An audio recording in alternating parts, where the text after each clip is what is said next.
Remember the 2000 presidential election?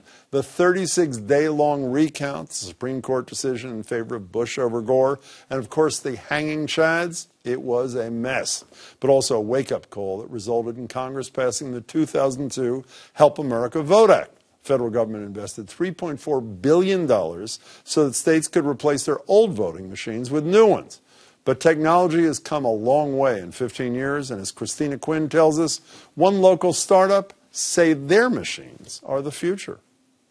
At the Clear Ballot offices in downtown Boston, Chief Operating Officer Jordan Eston demonstrates how their voting machine works. And the voter would have marked this ballot previously, would come to the machine, would put the ballot in the machine.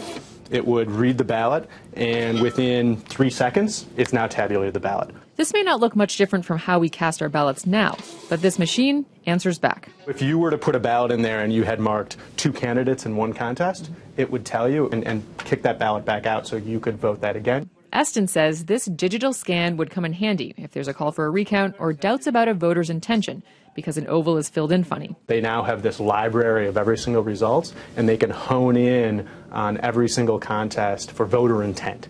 So they can know if you circled a name, they can see that instantly, and your vote will still count. It could also save a lot of time at both the polls and in recounts by bringing up all the ballots in a dashboard instantaneously. And in a matter of seconds, you see every single vote anonymously, but the election officials can know, and have confidence that this was correctly counted. And confidence is key, as we learn more about Russian hackers accessing the voting systems of as many as 39 states in the 2016 election. To that end, Clear Ballot systems will not have any internet connection. But cybersecurity researcher Ben Buchanan says all digital voting systems have their vulnerabilities. There are ways of reaching non-internet connected machines. For example, one method might be to target the election administrators, people who actually make the ballot. And if you could find a way to get malicious code into those administrators' computers, potentially those administrators unwittingly transfer that code when they load the ballot onto the machine. Beyond that, Buchanan says old-fashioned backups are vital. Making sure that each voter has a voter-verified paper trail when they cast their ballot. In Clear Ballot's case, their system takes a digital scan of your ballot, but keeps a paper on record too, securely stored away.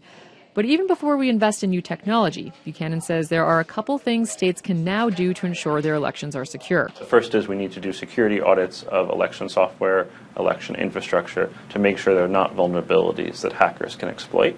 Getting cryptographers and cybersecurity experts to look at the code and look at the algorithms to make sure that they are secure. In Massachusetts, election officials inspect all the state's tabulators at least once before each election, and they do random hand-counted sample audits after the voting.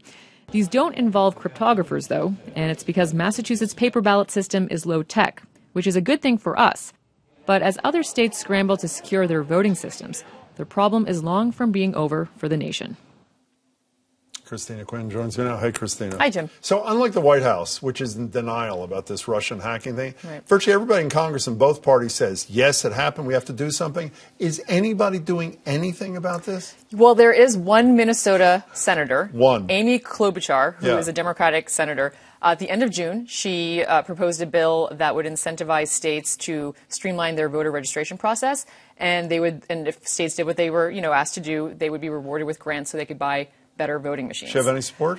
Actually, Elizabeth Warren, of course, she signed on to it. So there are about 8 senators have signed on to it. But you know what? It is not gaining momentum. Let's come back to Massachusetts. You mentioned these audits, which I frankly didn't know about. How do we the audits the Secretary of State does here, how do they compare to audits in other states? Where are we on the spectrum here? Well, so the whole thing nationwide is complicated because it's so decentralized. But here in Massachusetts, election officials, they just go through the machines themselves just to make sure they're operating properly. But last week, Colorado passed a bill mandating that after every election, there be a post-election audit with cryptographers. So this is the first of its kind in the country where a state's doing this. And this Clear Ballot thing, they exist in other states, and what are the prospects here? Yeah, so they actually they landed a big contract with King County, which is in Seattle and Tacoma, and they're also in the state of Oregon and in other states. I think other jurisdictions. No, not in Massachusetts. So I reached out to Bill Galvin's office, Secretary Bill Galvin's office, and they are waiting for the company to be federally certified, and then we'll see. I mean, who knows? We'll see. They're waiting for that senator to get a fourth sponsor. That's what they're waiting for. Christina, thank you as always.